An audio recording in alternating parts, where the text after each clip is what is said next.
now that we're touching on the 2-year history, it's important to really clarify what a 2-year history is. Yes. Right? Because like you said, it's someone that could go to school and then they Yes. got their job. Yes. A 2-year history could be that you had this employment, and the important about the 2-year is the way you get paid correctly. Yes. Yes. If you're getting paid W-2, you need to get paid W-2 for those 2 years, but it doesn't necessarily have to be in the same job.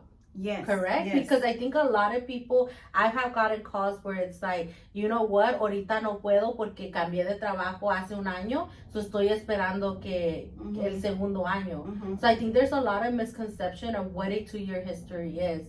I don't know if you could touch or... Can they be different fields, or has to be in the same field? It can be of in work? a different field. It can be in a different field. So a 2-year history, what we're trying to document here is that you have worked for the last 2 years, right?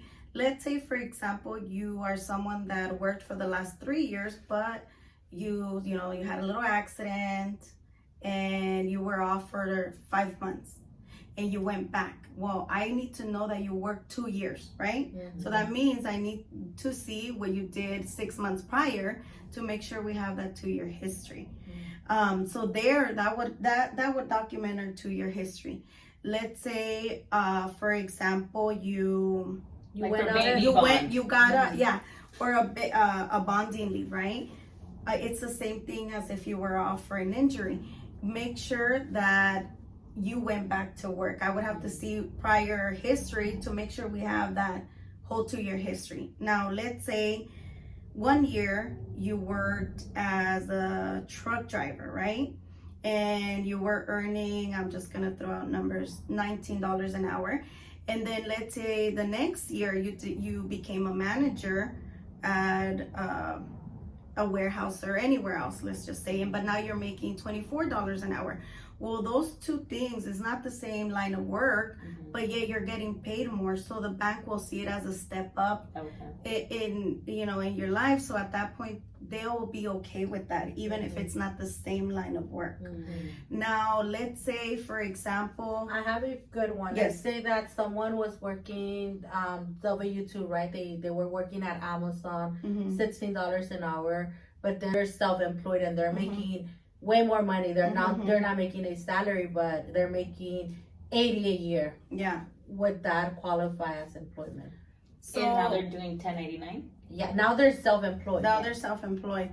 I have a different program for that. That does allow you to buy, but it will be 10% down. So this is what I'm telling you guys. We have so many options now. Before, it was like, no, I don't have an option for you. You would have to wait until you have 2 years of being self-employed to be able to qualify. Now, I do have a program, but it will be 10%. If you wanted to come in with a 3% or 5% or even a 3.5, then I do need you to be reporting your business for the next 2 years. Now, let's say you were self-employed and that didn't go well, and you're like, you know what, I don't want to do that anymore. I now want to work for a company and they're paying me W-2 now. Can I qualify? Is that a 2-year history? Yes, it's a 2-year history. And I can still give you the lowest, down payment assistance. I can still give you the lowest down payment options available. The other way around, what I mentioned, that's a whole different thing, but I do have a program, but it's more down payment. Okay?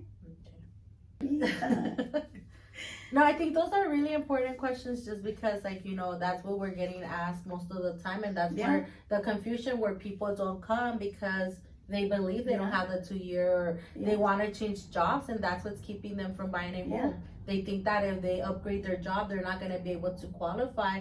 So sometimes they stay in old jobs that are not beneficial and miss out on opportunities just because of misinformation. Yeah.